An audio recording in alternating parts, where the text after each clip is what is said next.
लगातार विवादों में घिरे रहने वाले स्वामी प्रसाद मौर्य के ऊपर काला झंडी कौशाम्बी में दिखाया जाता है। उसको लेकर के स्वामी प्रसाद मौर्य के समर्थक जो है यहाँ पर डीएम के कुशीनगर डीएम के पास आए थे और ज्ञापन सौंपा है। इन्होंने गिरफ्तारी का मांग कर रहे हैं।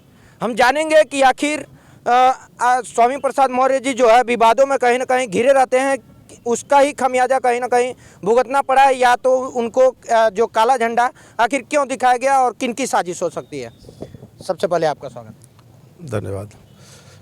देखिए, माननीय स्वामी प्रसाद मौर्य जी पिछड़े दलितों और अल्पसंख्यकों के नेता हैं। शुरू से ही दलित, कमज़ोर, वंचित लोगों की लड़ाई लड़ते आए हैं वो, और आज भी वह उसी क्रम में हमेशा दलित, वंचित, पिछड़ा, अल्पसंख्यक की लड़ाई लड़ रहे हैं। और इससे कुछ वर्ग के लोग, एक सामंतवादी कह लीजिए, चाहे वह मनुवादी कह लीजिए, ये लोग उनकी बात से वह को बुरा मानते हैं, उनको ठेस लगता है। जैसे कि उन्होंने कह दिया था कि रामचरितमानस में दिया गया है कि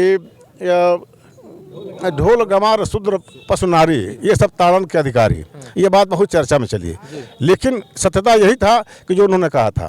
कहीं ना कहीं ये देखा जाता है कि भाजपा के लोग अभी उनके ऊपर लगातार आरोप लगाते हैं कि स्वामी प्रसाद मौर्य जो है कि हिंदुत्व के जो विरोधी हैं। क्या ये सत्यता है? क्या उनको ही लेकर के, हिंदुत्व के विरोधी को लेकर के उनके ऊपर जो है कि काला झंडा का जो है काला झंडा दिखाया गया? देखिए, माननीय मौर्य जी कहीं हिंदुत्व के विरोधी नहीं है, वह पाखंड के विरोधी हैं। जो उनके धर्म के नाम पर पाखंड किया जाता है और धर्म के नाम पर जो पिछड़े दलित समाज को लूटा जाता है दान के रूप में, कहीं चढ़ावा के रूप में, और उससे सवर्ण समाज के लोग उससे लेकर के अपनी कोठी अपने लड़के को पढ़ाकर डीएम और एसपी बनाते हैं और दान देने वाले भिखारी और मजदूर बने रहते हैं। तो उस पाखंड की लड़ाई लड़ते हैं, पाखंड का विरोध करते हैं, न कि हिंदू का विरोध करते हैं, न किसी व्यक्ति का विरोध करते हैं। और यही कहते हैं वो, उनका यही कहना है कि हम लगभग 100% जो जी जनता है उसमें से हम 90% लोग वह आज समाज में उपेक्षित हैं। हमारे अधिकार के साथ डकैती हो रही है, हमारा सम्मान छीना जा रहा है। हमें जो बाबा साहब भीमराव अम्बेडकर के संविधान के तहत जो अधिकार मिला है उसमें भी छेड़छाड़ हो रहा है। जो हमारे महापुरुषों की लड़ाई से हमें आरक्षण मिला था उसको भी समाप्त किया जा रहा है और मनोविधि व्यवस्था लागू की जा रही है। इसका विरोध करते हैं माननीय मौर्य जी। इसी पर यह जो मनुवादी और या कहिए और सामंतवादी कहिए लोग विरोध करते हैं, यही उनका द्वेष है, उनका कला है। और मौर्य जी में कोई कमी नहीं है, वो अच्छे नेता हैं, सबके नेता हैं और हर समाज का दलित, पिछड़े, कमजोर की मदद करने वाले नेता हैं।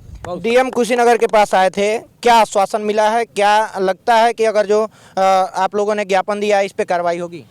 जी, हम लोगों ने अपने ज्ञापन को दिया है और ये बात रखा है कि माननीय मौर्य जी के साथ जो है कौशाम्बी में 4 तारीख को हमला हुआ, वो एक साजिश के तहत था। वो दलित, पिछड़े, कमज़ोर लोगों की आवाज़ दबाने की साजिश थी और इस पर जो लोग इसमें उनके ऊपर हमला किए उनके ऊपर एक कड़ी से कड़ी कार्रवाई हो, और कड़ी से कड़ी कार्रवाई नहीं होगी, उस पर न्यायोचित कार्रवाई नहीं होगी तो यह पार्टी मौर्य जी के समर्थन में हर स्तर तक पहुंचेगी और इसे बड़ा भी एक स्वरूप लेकर के हम धरना प्रदर्शन करके लड़ाई लड़ेंगे और अपने हक को मनवाएंगे।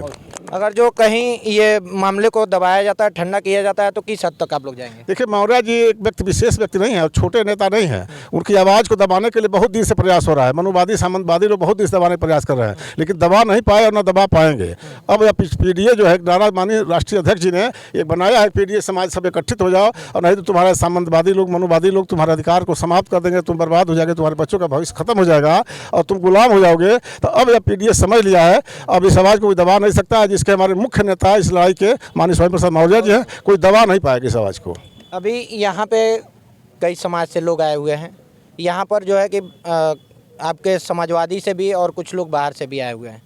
कौन कौन समाज के लोग? कोई बाहर का नहीं है, जो हैं समाजवादी सोच के लोग हैं और दलित, पिछड़ा, अल्पसंख्यक और या जो हमारे मुस्लिम समाज के लोग हैं। जो हमारी लड़ाई है, जो दलित, पिछड़ा, अल्पसंख्यक और की वही लोग हैं जिनकी लड़ाई मौर्य जी लड़ते हैं।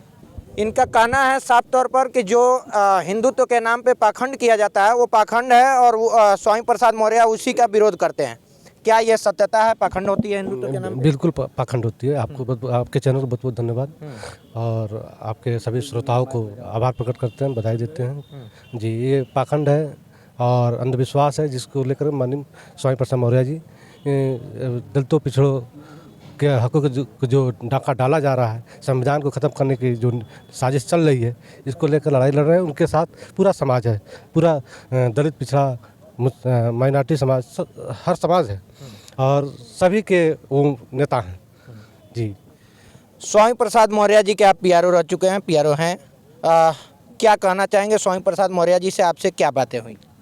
माननीय स्वामी प्रसाद मौर्य जी से बातें हुई और 4 तारीख को जो उनके ऊपर प्राणघातक हमला हुआ, ये बहुत ही निंदनीय रहा। और इसी के विरोध में हम लोग आज ज्ञापन देने आए थे कि जिन अपराधियों ने, जिन गुंडों ने 4 तारीख को उनके ऊपर प्राणघातक हमला किया था, उनके खिलाफ कड़ी से कड़ी कार्रवाई हो, उनको दंडित किया जाए। और माननीय श्री स्वामी प्रसाद मौर्य जी हमेशा दलितों, पिछड़ों, आदिवासियों एवं अल्पसंख्यक के साथ साथ वंचित समाज के लोगों को आवाज़ हैं और उन आवाज़ को उठाते हैं। और जो आज भाजपा की सरकार, संविधान विरोधी सरकार, लोकतंत्र विरोधी सरकार चल रही है, वो संविधान को बचाने के लिए, लोकतंत्र को बचाने के लिए माननीय मौर्य जी हमेशा लोगों के बीच अपनी आवाज़ को बुलंद करने का काम करते हैं। ये स्वामी प्रसाद मौर्य जी से आपकी बात हुई कि अगर जो कहीं ना कहीं इस मामले को कहीं दबाया जाता है तो स्वामी प्रसाद मौर्य जी किस हद तक उतरेंगे? माननीय स्वामी प्रसाद मौर्य जी के जो हमला, माननीय स्वामी प्रसाद मौर्य जी पर जो हमला हुआ और इस मामले को अगर दबाने की कोशिश होती है तो पूरा प्रदेश जो है, जितने बहुजन समाज के लोग हैं, दलित है, पिछड़ा है, आदिवासी है, अल्पसंख्यक है, सभी ये लोग जो है उस आरोपियों को गिरफ्तार करने के लिए, उसके खिलाफ कार्रवाई करने के लिए पूरे प्रदेश में धरना प्रदर्शन, अनशन करने के लिए तैयार हैं। तो ये लोग कह रहे हैं कि अगर जो स्वामी प्रसाद मौर्य के जो आरोपी हैं उनकी गिरफ्तारी नहीं होती है तो पूरे प्रदेश में धरना प्रदर्शन और आंदोलन किए जाएंगे। तब तक आंदोलन किया जाएगा जब तक उनकी गिरफ्तारी नहीं हो जाती है। बाकी आप स्वामी प्रसाद मौर्य के बारे में क्या सोचते हैं, कमेंट करके ज़रूर बताइएगा। और इन लोगों के बातों को कितना आप लोग समझ पाए, इसको भी कमेंट करके ज़रूर बता दीजिएगा। और हिंदू विरोधी का जो लगातार भाजपा के लोग कहते हैं कि हिंदू विरोधी हैं स्वामी प्रसाद मौर्य, उनके बारे में भी बताइएगा। धन्यवाद। जय हिंद।